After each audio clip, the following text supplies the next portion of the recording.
Boa noite, meus amigos, sejam bem-vindos. Hoje nós vamos fazer a leitura, muito bonita por sinal.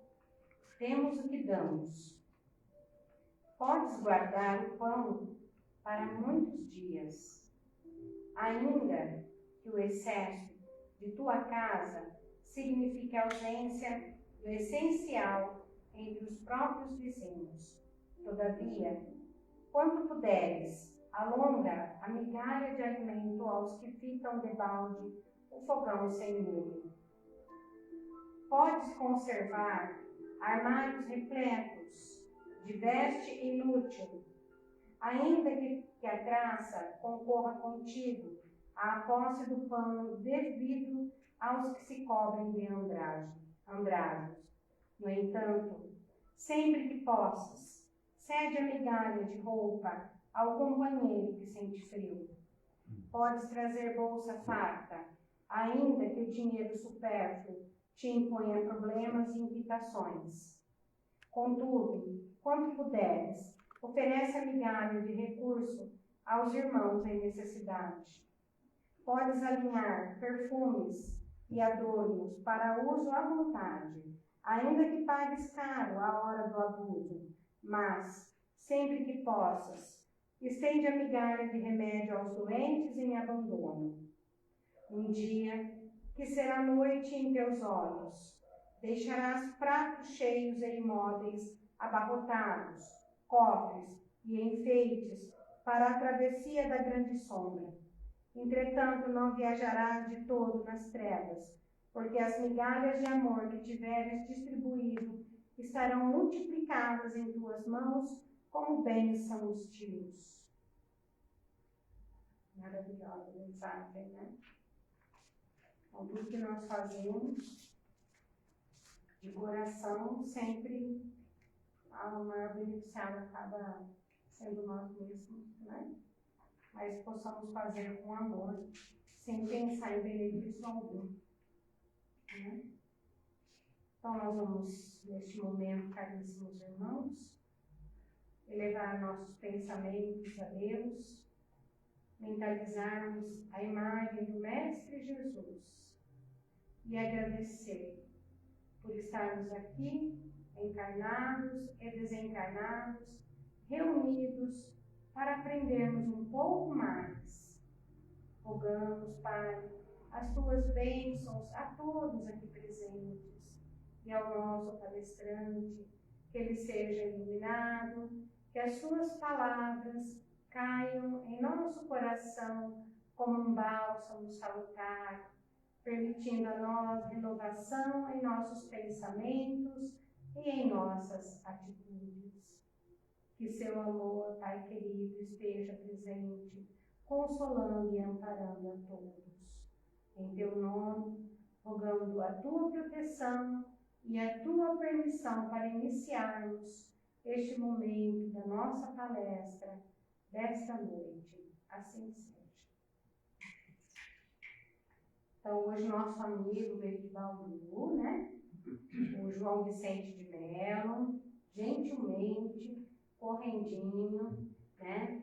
Ele veio de Bauru para falar sobre os tormentos voluntários, né? O que acontece aqui com os tormentos voluntários que nós temos. Então, João, o espaço é todo seu, fique à vontade, tá?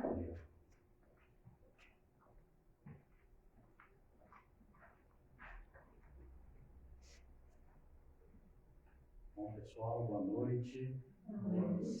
Que a mensagem de amor e paz do nosso Mestre Jesus sempre possa estar entre nós. Estava falando com o Luiz que acho que houve um engano aí, né? Me chamaram para fazer palestra. Eu não sou palestrante.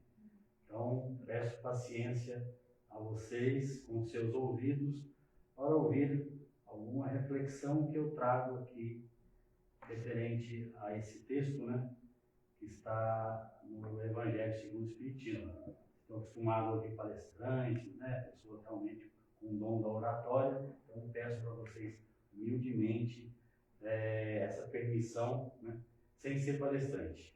Tá? Agradecendo então ao Centro Espírita Fé, Esperança, Amor e Caridade aqui de Garça, ao Luiz Carlos que fez o convite. Tá? E a questão dos tormentos voluntários que está no capítulo 5 do Evangelho segundo o Espiritismo, item 23, quando eles discorrem sobre o Sermão da Montanha, né?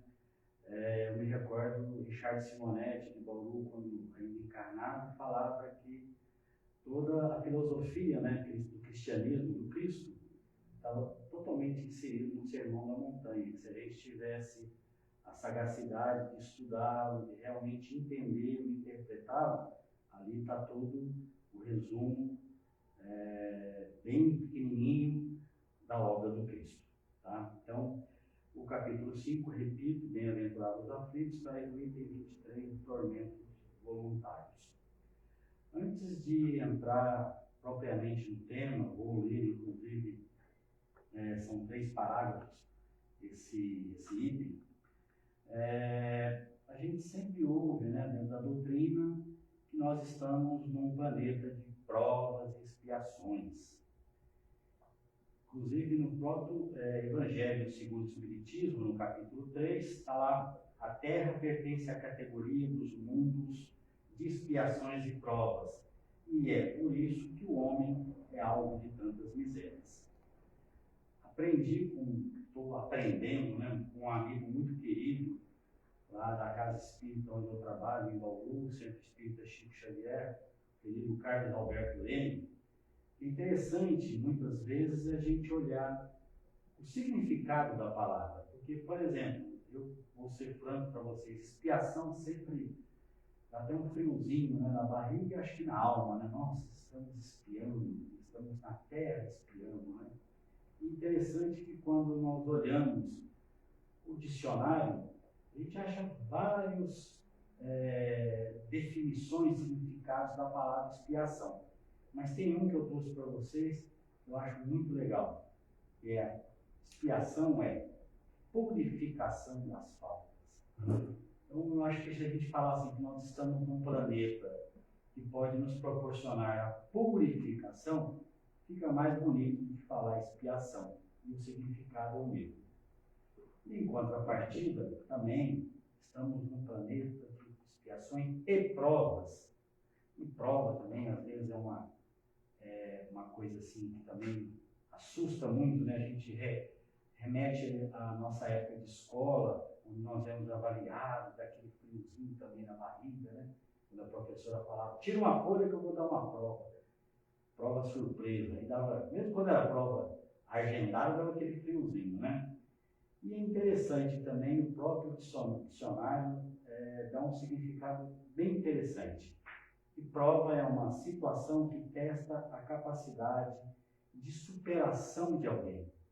Olha só, então nós estamos nesse mundo para nos purificarmos de faltas passadas, né?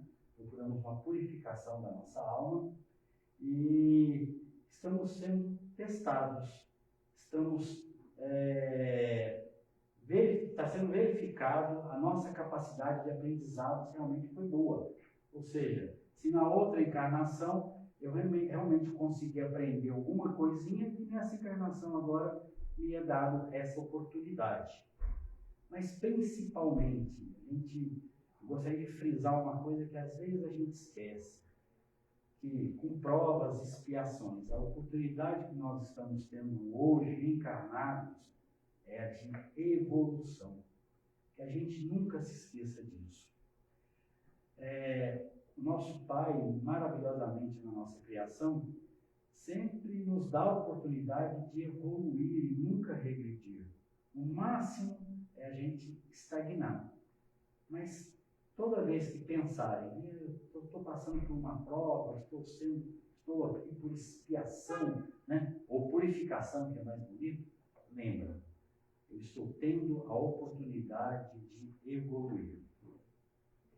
Então agora vamos voltar um pouquinho ali para o tema, né, em si, dos tormentos voluntários. Ouvimos várias vezes durante a nossa vida pessoas que dizem assim: o que eu fiz a Deus para merecer isso? Ou será que eu atirei pedra na cruz, né? Isso geralmente as pessoas se referem quando está passando por um momento difícil, um momento que não está tão agradável, um momento de dificuldade, de dor. E é interessante que uma das coisas é que mal que eu fiz a Deus, né?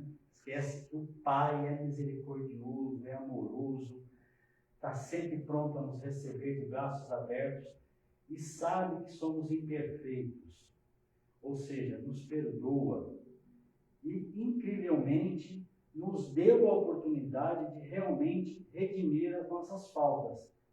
E como? Conseguir o perdão daqueles para qual, em algum momento da nossa vida espiritual, a gente, infelizmente, comete uma falta, comete uma indelicadeza, uma grosseria, e assim vai. Então, Deus não pode nos dar, nos castigar. Não é da índole dele. Porque se assim for, a gente não pode falar que Deus é amor. Mas a gente, às vezes, no momento realmente de dor, queremos imputar essa dor ao Pai. Ou devo ter jogado pedra na cruz. Jesus, no alto do seu suplício, humildemente disse: Pai, perdoa, que eles não sabem o que fazem. Então, mesmo que talvez algum de nós tenhamos estado lá 2000 anos atrás, quase 2000 anos atrás, lá na Terra Santa, e às vezes, por que não? De repente, algum de nós estávamos lá, blasfemamos, até votamos no Barrabás na hora lá, tal, mas o Cristo não desejaria isso de nós também, tá? E por algum erro nosso, ele queria nos castigar, porque Jesus é o nosso modelo, é o ser mais perfeito que andou aqui pelas nossas terras, Então, a gente sabe, pelas mensagens dele, por tudo que ele falou, que ele não ia desejar o nosso mal. Os tormentos voluntários. Vou ler, são 3 parágrafos, como disse para vocês. Vou ler talvez de uma forma um pouco rápida, para a gente poder desenvolver cada um dos parágrafos individualmente, tá? São os tormentos voluntários, item 23, do capítulo 5 do Evangelho segundo o Espiritismo. O homem está incessantemente em busca da felicidade, que lhe escapa sem cessar, porque a felicidade sem mescla não existe na terra. Entretanto, malgrado as vicissitudes que formam o cortejo inevitável desta vida, poderia pelo menos gozar de uma felicidade relativa, mas ele a procura nas coisas perecíveis e sujeitas às mesmas vicissitudes, quer dizer, nos prazeres materiais, ao invés de a procurar nos prazeres da alma, que são o antegozo dos prazeres celestes, imperecíveis. Em lugar de procurar a paz do coração, a única felicidade real deste mundo é ávido de tudo aquilo que pode agitá-lo e perturbá-lo. E coisa singular, parece criar propositalmente tormentos que não cabe senão a ele evitar. Esse é o primeiro parágrafo. Se a gente der uma olhada rápida nos dias de hoje, e não vou abordá-los aqui minuciosamente, mas a gente poderia falar dos vícios de uma forma geral, é o tormento que nós procuramos, nós temos escolhas, vício do álcool, vício do tabaco, das drogas ditas ilícitas, o vício da blasfêmia, do palavreado, não tão, digamos, vou dizer puro, mas um palavreado mais correto. Temos hoje aí o vício do celular, da internet, das redes sociais, dos likes, Temos o vício da pornografia, o vício do sexo. Mas o que está escrito ali no Evangelho, ainda de uma forma geral pode abranger isso, mas ele é um pouco mais sucinto. Então, primeiramente, eu gostaria de indagá-los, uma pergunta retórica, onde nós procuramos a nossa felicidade? Como nós procuramos a nossa felicidade? Geralmente, a nossa felicidade, como disse ali, né, muito bem ali o Fenelon, nós procuramos nas causas, nos objetos materiais, na materialização. Então, por exemplo, carro, casa, dinheiro. E aqui faço um parênteses, muito interessante um texto distribuído hoje aqui, da Meimei, e mais no finalzinho eu vou ligar ali o que eu trouxe para vocês com esse texto da Meimei. Onde nós procuramos a felicidade? E como nós procuramos a felicidade? Então, uma reflexão para cada um de nós fazer a busca do que é realmente a felicidade. E aí trago para vocês o que não está ali no Evangelho, mas eu fiz uma pesquisa. 90% dos problemas que nós passamos durante a nossa encarnação, 90%, são tormentos realmente criados por nós. Então, aquele comecinho que eu trouxe ali, eu estou espiando, eu estou passando por prova, não. Foi escolha nossa nessa encarnação. Quando nós criamos como objetivo uma felicidade e um bem material, principalmente baseado no que um outro tem, e a gente poderia chamar isso de inveja ou até de ciúme, a gente não está focado na verdadeira felicidade. A gente está divagando um pouco e está deixando nos levar pelos prazeres que não vamos poder levar. Eu estou hoje com 57 anos. Eu tive a oportunidade de nascer num lar espírita. E na infância, na minha época, a gente não tinha essa questão de hoje, evangelização infantil. Então, eu era trazido para um salão, parecido com esse aqui. Detestava ficar ouvindo uma pessoa falando, um homem mais velho, e olha só, né? Hoje eu sou esse homem mais velho aqui. Ficava louco para ir embora, de repente me botavam num quartinho, ficava uma pessoa escuro, uma pessoa que estava fazendo assim, eu não entendia nada. Mas a minha família, bem dentro da doutrina espírita, permitiu que eu conhecesse outras religiões, né? Que eu buscasse outros conhecimentos. E na adolescência não busquei nenhumas, mas depois tive oportunidade. Mas hoje, não hoje, antes eu cheguei à conclusão que realmente a doutrina, eu falava assim antigamente, que a doutrina me trouxe respostas para perguntas que eu tinha. E hoje, passado alguns anos, talvez, aí, quando eu realmente resolvi estudar um pouquinho mais a doutrina, uns 30 anos talvez, aí hoje eu falo que a doutrina me deu perguntas que eu nunca havia pensado em fazer. Então, a doutrina nos dá essa oportunidade de realmente procurar o que é a felicidade. Vou dar um spoiler rapidinho do final lá, que é Cristo. Se a gente lembrar que ele falou. Então, essa é a busca que nós temos que fazer da felicidade, nas palavras do Cristo.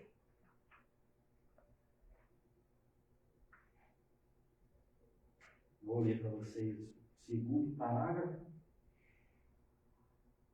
Haverá maiores tormentos que aqueles causados pela inveja e o ciúme. Para o invejoso e o ciumento não há repouso. Estão perpetuamente em febre. O que eles não têm e que os outros possuem lhe causam insônia. O sucesso dos seus rivais lhe dão vertigens. Sua emulação não se exerce senão para eclipsar seus vizinhos.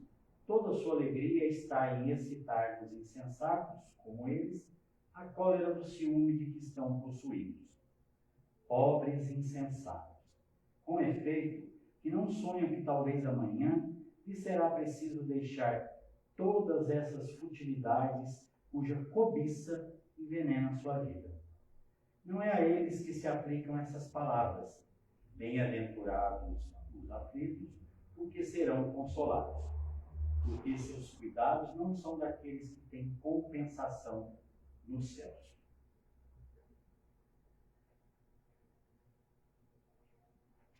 Desse tempo, então, que eu disse para você, de estar aprendendo um pouquinho da doutrina, de ler alguns livros, e talvez vocês possam agora, não, João, existe sim.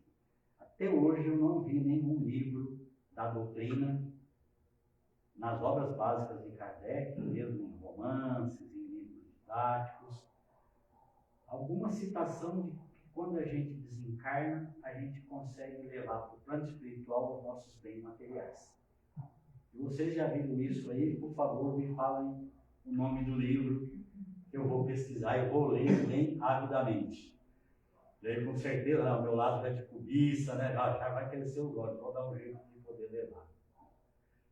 A gente ouve aí alguns, a gente vê na história, por exemplo, os faraós, né, que eram enterrados nas pirâmides com riquezas, até com seus escravos, que também eram mumificados ali junto com eles, mas com certeza, a hora que o espírito despertava no nosso plano espiritual, eles estavam despojados de tudo e sozinhos diante daqueles que haviam sido arrastados com eles. Então, vocês me perguntariam, João, é errado a gente ter as coisas, né? E volta a repetir, uma reflexão do João. Cada um acha o seu consenso. Eu acredito que não. Nós queremos uma casa confortável, ter um bom carro, ter uma conta bancária que nos permite suprir a nós, a nossa família. Não é errado. Errado é o que nós deixamos de fazer quando temos tudo isso. E é onde vai bem dentro do texto da Meimei, nesse finalzinho, né? Um dia que será noite em teus olhos, porque desencarne para nós todos. Nós temos ciência que a gente vai ser noite uma vez para nós, né? Deixarás pratos cheios de móveis abarrotados, cofres e enfeites para a travessia da grande sombra, né? Chegando lá no umbral, lá igual o André Luiz falou. Entretanto, não viajarás de todo nas trevas, porque as migalhas de amor que tiveres distribuído estarão multiplicadas em tuas mãos como bênçãos de luz. Então, trabalhamos, conquistamos honestamente, a gente pode deitar e falar, nossa, eu consegui ter uma conta bancária boa, que me provém hoje, tenho um bom carro, tenho uma boa casa, posso viajar de vez em quando com a minha família, que bom que conseguimos isso. É fruto do nosso trabalho. Mas aí eu indago vocês, e peço para vocês a reflexão. E qual será o fruto do nosso trabalho perante aos nossos irmãos menos favorecidos? Aqueles que não conseguiram ter um carro, muito menos uma casa, não tem nenhuma carteira para guardar uma moeda, que nós podemos e devemos fazer em prol deles. Então eu acho que se a gente tem uma conta bancária avantajada, condições de ter um bom carro, de ter uma boa casa, ótimo. Mas se a gente puder ajudar um pouquinho, como disse muito bem Neymar ali, se a gente puder, pelo menos as nossas migalhas, passar para aqueles que necessitam, a gente vai estar trilhando a nossa luz durante a grande viagem, como ela diz no texto. Gostaria de repartir com vocês uma reflexão de um amigo, inclusive que trabalhou aqui na cidade de Garça, alguns anos atrás, conversando com ele, uns 2 anos atrás, e ele me falando algumas coisas que até hoje para mim é um pouco difícil de entender, mas é sobre a questão de investimento. Então, ele falava sobre commodities, sobre bolsa, sobre Tesouro Nacional, CDB, RDB, SI e outras coisas que eu ainda tenho um pé um pouco atrás. Falava das vantagens de se aplicar e tirar o dinheiro da poupança, que a poupança só dá tanto e tal, vai, que é seguro, coisas desse tipo. E ele bem mais jovem do que eu, olha, é legal você ter essas ideias, você é jovem, perspectiva sua? Não, eu quero, segundo ele, né, eu quero chegar até 1 milhão investido. É esse o meu alvo, né? E depois mais. Falei, poxa vida, e é possível, João? É possível. Basta você ser disciplinado e saber se guiar e o que você fazer. É simples, não é nada complicado. Puxa vida. Não sou santo, então não pense que foi pela falta de ambição, tá? Mas eu perguntei para ele, mas, sei lá, eu acho que eu estou mais velho, eu não tenho essa... Para que eu vou querer hoje ter 1 milhão? Né? Eu acho que os meus filhos, eu tenho 2 filhos, um de 20, um de 17, eles vão ter que criar o caminho deles. A gente pode ajudá-los, mas eles têm que correr atrás de se vai conseguir 1 milhão ou não. É a minha opinião pessoal, da minha esposa também. E como eu trilhei, né, graças ao meu pai e à minha mãe, mas eu tive que trilhar o meu caminho. Não consegui ter 1 milhão, eu já falo para vocês, não tenho dinheiro investido, mas consegui um pouco do conforto que eu posso ter hoje, junto com a minha esposa e para mim e para a minha família. E aí ele me falou uma coisa interessante. E eu gostaria de falar para vocês que esse amigo não é espírita, ele é evangélico. Eu vejo, João, que de vez em quando você posta pedindo na sua página social, pedindo cestas lá para o centro espírita que você frequenta. Às vezes você posta alguma questão de rifa, de alguma coisa para ajudar o centro, para ajudar as pessoas, não é? Então, você já pensou que se você tivesse 1 milhão, você poderia ajudar muito mais? Digamos, João, que você leva lá no centro onde você trabalha 2 pacotes de arroz mensalmente para ajudar. Se você tivesse 1 milhão, tivesse investido 1 milhão e tirasse um pouco da sua rentabilidade, você poderia levar 10 pacotes. Alguém tem 1 milhão aí? Só se for milho, né? Fica de milho, né? Nem 1 milhão hoje em dia está tendo, não é mesmo? Em casa está difícil de achar aquelas espigas grandes de milho. Mas eu achei muito interessante o pensamento dele, né? Então, apesar de, talvez, uma primeira impressão que passou realmente para mim, e eu me abri com ele, fui franco, de uma ambição desmedida, no fundo, o pensamento dele, talvez para proporcionar para os filhos dele, ele tinha 3 filhos pequenos, uma vida um pouco mais tranquila, menos sofrida que a dele, mas ele tinha realmente lá no fundo, pelo menos o ensejo de ajudar alguém. Então, achei muito interessante essa colocação dele, quis trazer aqui para vocês, sobre essa questão de que, será que é errado eu ter 1 milhão ou não? O Luiz tem 1 milhão, ele não quer falar para a gente, tá? Ele não quer aqui agora ficar, né? Ou só ele tem 1 milhão aqui, mas... Eu vou achar foto. Pensem bem na situação. Então, não é errado nós termos a coisa, né? Termos os bens. É a forma do uso. E como adquirir, né? E como adquirir. Porque eu estou pensando aí nessa questão aí do 1 milhão. Se a gente for esperar ter para fazer alguma coisa, então não é ir fazendo. Já ir fazendo aos poucos. Não é? Sim. Porque, eu vou esperar ter 1 milhão para ser feliz, vou esperar ter 1 milhão para fazer a caridade. 1 milhão, exato. 1 milhão não vai te trazer felicidade. Você pode realmente atingir, mas é justamente o que a Mimi fala. Né? Quando você está guardando, eu vou guardar isso aqui para chegar ao meu 1 milhão, que é o meu sonho, como é desse meu amigo. Mas nesse inteirinho, eu posso gastar R$500 nesse 1 milhão, posso gastar R$100, posso gastar R$10. Eu não preciso esperar ter 1 milhão para falar, agora que eu tenho 1 milhão eu vou ajudar. Até porque a gente não sabe quando a grande viagem chega. A gente não sabe se o tempo que foi lapidado para nós antes da nossa encarnação vai dar tempo da gente conseguir 1 milhão. Então a gente não tem que esperar 1 milhão, a gente não tem que esperar o amanhã para fazer o bem. E é isso novamente que eu trago para vocês, o que o Cristo nos disse. Trazer essa lembrança para vocês.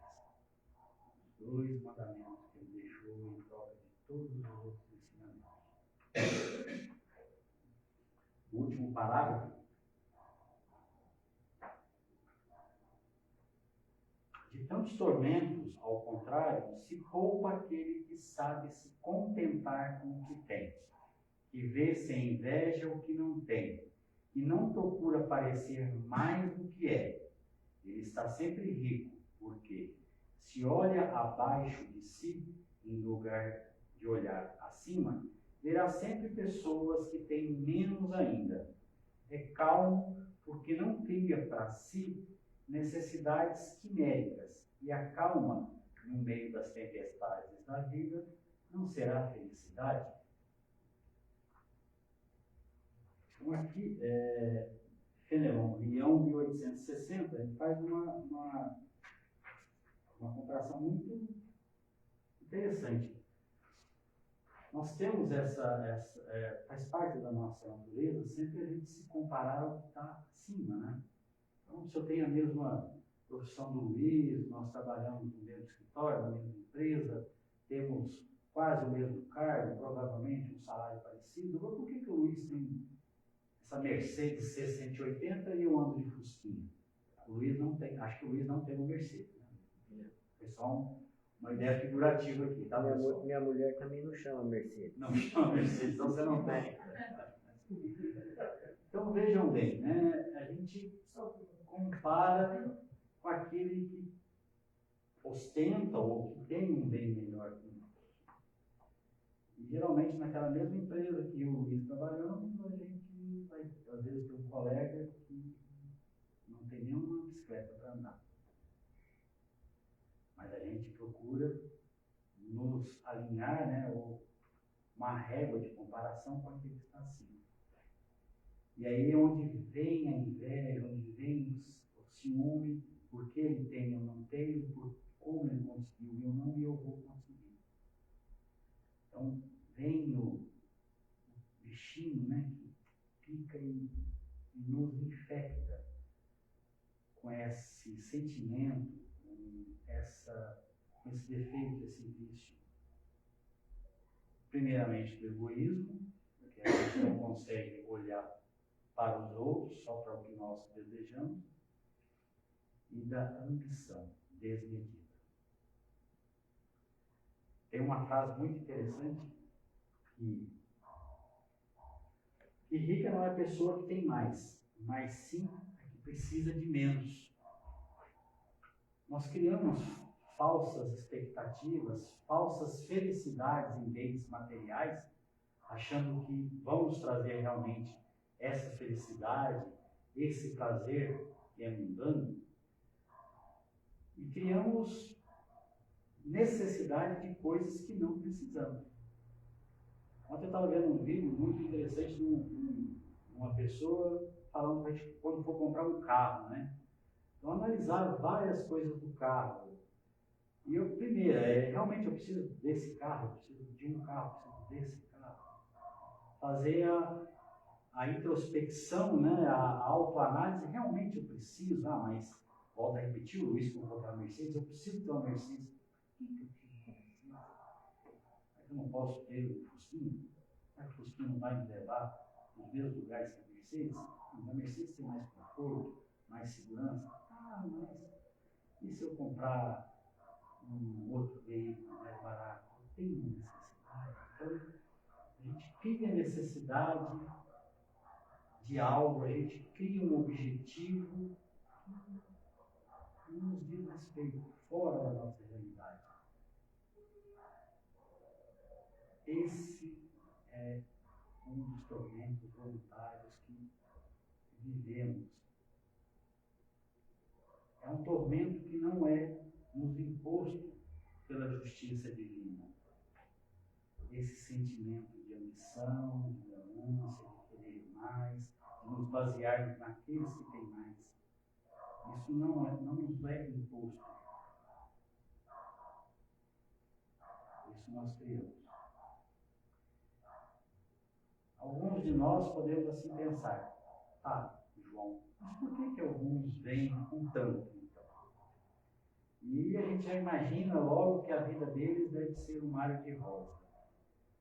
E aí nos surpreende, de repente, quando a gente abre um jornal, uma revista, ou hoje as mídias eletrônicas, de que fulano de tal, uma pessoa muito bem sucedida, que realmente conseguiu um patrimônio muito grande, deu fim à sua vida. E a gente pergunta, mas, ou indaga, né, para nós mesmos, mas ele não tinha problema, ele tinha muito dinheiro, ele era uma pessoa feliz. Será? Será? Imagina, a gente brincou aqui de 1 milhão, né? Isso é... Volto a falar desse meu amigo, né? A dificuldade de organizar isso. Você fala, nossa, você é preguiçoso. Não, tem dificuldade mesmo de abrir aquela trade, não sei o quê, ficar acompanhando a ação, e vendendo na hora certa, ficar ligado em notícias, em mercado externo, mercado interno, vender ação, comprar ação. Tem pessoas que vivem disso, né? Que é a função deles. Olha lá, olha a preocupação que você tem de ter para conseguir mais, para querer mais, baseado num, volto a repetir, numa ambição, numa ganância desmedida. E você vai morrer e não vai levar. E a pessoa em casa não faz muita coisa, né? Não. Deve ser aposentado. Não, pior que a senhora. Não. Tem pessoas que vivem disso, é a função deles, é o trabalho deles, que são os corretores, né? Mas hoje tem outro termo, que são os que auxiliam quem tem contas em banco, em corretores. Especulador, né? Especulador é aquele que fica, né, realmente atrás, talvez que não tem. O momento certo para poder fazer os grandes negócios. Mas tem alguns que é profissão, que trabalha lá no banco do XP, assessores financeiros. Obrigado. Os assessores financeiros, é a função deles. Eles são contratados pelos bancos para indicar aos seus clientes o que fazer com o dinheiro. Mas tem pessoas jovens, há uns anos atrás eu vi um jovem, com 20 e poucos anos, vai ganhar de novo, ó, vai lá. Primeiro milhão, ele não é o milho, o espírito, é o milho, dinheiro, milhão. E a vida dele era acordar cedo, abrir ligar o computador e ficar acompanhando. A vida dele era essa. Ele não tinha uma casa porque a casa da despesa. Então ele morava num flat. Ele não tinha carro, alugava para não ter despesa. O dinheiro que ele compraria um carro, ele vendeu e aplica. Então a vida dele é essa daí. É um vício, né? É um Ele vive para produzir o dinheiro, mas não usufrui de nada. O sentido dele, de ter. Inclusive essa reportagem saiu na revista Veja, alguns anos atrás. Então vejam só, né? A notoriedade que ele conseguiu, né? Mas para quê? Se eu tivesse 1 milhão, eu ia comprar o Rei da Pamonha lá em Jaú. Sabe lá? Na estrada lá, entre Jaú e Itapuí, só para sentar lá e comer pamonha e tomar Não, para suco de vender milho. pamonha, vender milho.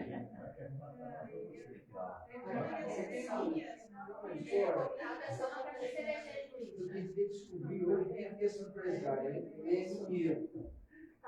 Ele tinha um grande negócio em Minas, só que é o seguinte, o povo ele não se preocupava. Ele tinha 7 camisas, ele usava uma cada dia. Sujava, ia para casa, lavava. No segundo dia ele usava, lavava. Ele tinha 7 calças, ele tinha um corcel na época, mas eu não consigo me lembrar desse empresário. E esse ensinamento ele passou para a empresa dele, crescia assim, do dia para a noite, mas ele se movia com aquilo. Ele não queria mais do que aquilo, porque era o suficiente para ele poder viver. Né? Mas era como empresário, ele era um excelente empresário, mas eu não consigo lembrar. É uma reportagem que saiu no jornal e falou dessa pessoa. Tem um fundamento na psicologia, não me recordo agora quem é, sobre essa questão do guarda-roupa. Eu vou dividir com vocês. Se você tiver 7 camisas iguais, 7 calças iguais, 7 pares de meia, 7 pares, no nosso caso, de cuecas, você não perde tempo pensando no que vai vestir. Então, o seu tempo é utilizado. E aí, né, sem querer, já sendo machista, As mulheres que os digam. A dificuldade de escolher qual roupa que a gente vai sair. Que roupa eu uso hoje? Essa, o tempo perde. Então, é uma questão de otimização, quase um taylorismo do tempo. Como é que você chega lá? Só sabe que se eu tenho só 7 camisetas Bordeaux, 7 calças jeans, então eu não tenho tempo. Eu só coloco, põe a mão no cabide, pego a camiseta, puxo a calceira, puxo a calça, você Mas aí compensa. de pergunta vai lá. Você vai estar com a mesma roupa 7 dias. Aí a questão de vaidade, ou de experiência vai ser diferente. Mas ele está dando um exemplo lá dele, né? Dele ter colocado esse simplismo na vida dele e seguir de exemplo. Eu trouxe que tem gente que tem às vezes essa filosofia para ganhar tempo. E aí, esse tempo que ele ganha, será que ele usa como? Mas quando vai a idade, você usa só uma roupa. Aqui tem lá. Aqui tem lá. É a vaidade, né? Então, dá para raciocinar, pensar. Eu tenho isso, vou usar só isso, porque eu não me importo de mais nada. É um raciocínio. Eu tenho isso porque eu não vou gastar com coisa supérflua ou gastar dinheiro à toa. Ou eu tenho isso, é o suficiente e eu vou repartir um pouco. Ou eu quero Então, mais. qual o raciocínio dessa pessoa? Ou eu quero mais, né? Eu quero só encher o meu celeiro. Encher o meu cofre, encher a minha bolsa. É isso que a gente tem que pegar, que não é um exemplo pronto, não é algo para se fazer. Eu falei, é errado a gente querer ter 1 milhão? Não, mas o que você vai fazer em contrapartida? 1 milhão vai te trazer felicidade? Vai. Então, corra atrás do seu 1 milhão, mas saiba dividir esse 1 milhão, saiba usar. Como usar? Eu vou comprar uma empresa, vou comprar o rei da pamonha? Pode ser. É o sonho do Luiz, ele comprar para vender pamonha, legal. Com certeza. Mas que o coração dele seja tocado e de vez em quando ele faça uma doação de pamonha para alguma instituição de caridade. Que ele ajude uma família que necessite. Então, é isso que acho que eu quis trazer para vocês, eu estou trazendo para vocês, é isso. Não é a questão de ter, e às vezes até ter mais do que a gente precisa. É o que nós fazemos em prol dos que não têm nem o que nós temos. Um trocadilho de palavras, mas é para nos fazer essa reflexão. Volto a repetir, não é errado a gente ter as coisas. Mas o que nós estamos fazendo no nosso dia a dia para ajudar os que têm muito menos do que nós? Então, voltando lá no começo do nosso bate-papo, na questão das provas, muitos desses empresários bem-sucedidos, dessas pessoas abastadas, vêm com muito dinheiro, que não é o meu caso, nem de vocês, com prova. Lhe é dado, lhe nasceu um berço de ouro, ou nasceu humildemente, trabalhar muito, conseguir uma fortuna dimensional, e aí, o que ele faz com isso? Ele vem orientado, ele é intuído. Será que ele segue? Será que ele põe em prática? Será que os olhos não crescem e esquece tudo que ele ensinou lá na parte espiritual de ajudar? Então, cito para vocês, 1º de maio de 1994.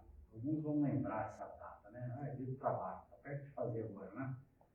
Morreu Ayrton Senna da Silva, piloto de Fórmula 1. Aquele cara parecia que estava dedicado, né? Pelo menos para mim. Parecia que era meu irmão, que estava todo lindo e tal, vibrava, sofria, chorei pela morte dele. E aí, primeira coisa que a gente lembra do Senna, né? Antes da morte dele, Senna andando em carrão. Eu lembro que ele teve um Escort XR3 quando era lançamento, era um carro caríssimo. Ele andava com Mercedes, belas mulheres, tinha um jatinho dele. Olha só, né? Então, eu era mais jovem, né? E falo para vocês que eu não estava. Acho que eu estava mais voltado aos tormentos do que estou hoje. Nossa, era, né? Olha, o Senna é o Senna. Ainda por cima, aquele piloto arrojado, alegria para nós, botava bandeirinha, mexia ali no nosso patriotismo, né?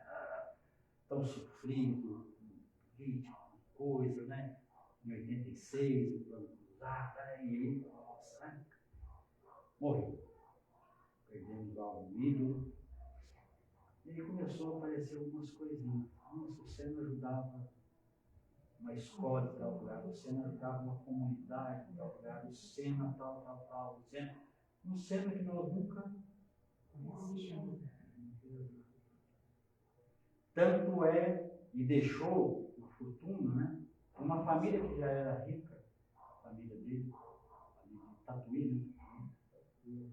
E a irmã criou a fundação do SENA, que recebe, que auxilia milhares de crianças no nosso país e que recebem a ajuda de outros pilotos de Fórmula 1 de outros países.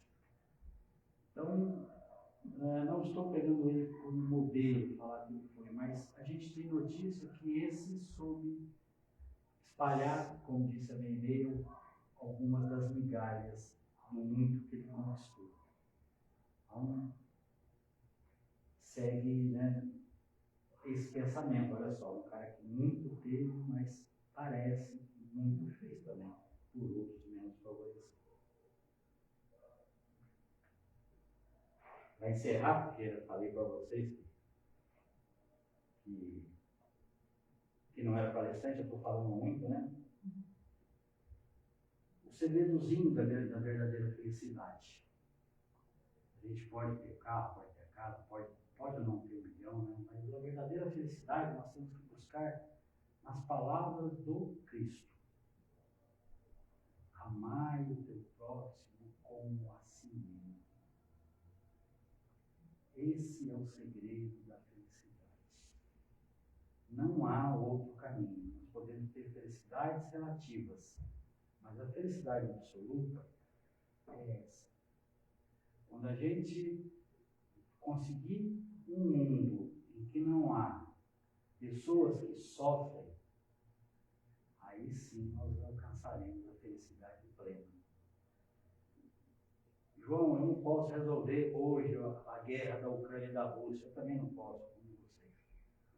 Mas se a gente pode fazer um trabalho, como eu sei que vocês fazem aqui, de doar uma cesta básica para uma família que passa necessidade, se pode dar uma Marmitex para alguém, se podem levar esperança no coração de alguém, nós estamos fazendo a felicidade dela e nossa. Nós estamos trilhando o verdadeiro caminho de Cristo. E isso foi o legado que ele nos deixou. E, infelizmente, muitos de nós ainda têm a dificuldade de entender isso.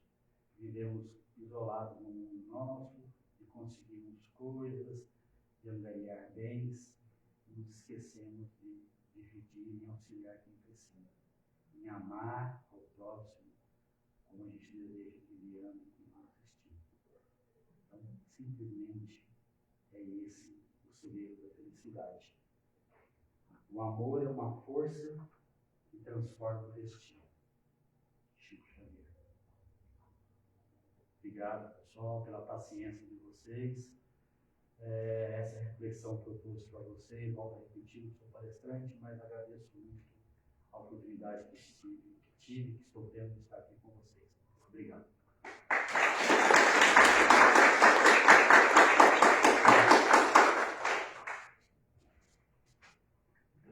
Então a roça de milho é para dar 1 milhão no lugar da cesta básica, 1 milhão para cada um. Isso que você queria ser lá no Queria milho na pamonha. Se houve a multiplicação dos peixes, Do vinho. É.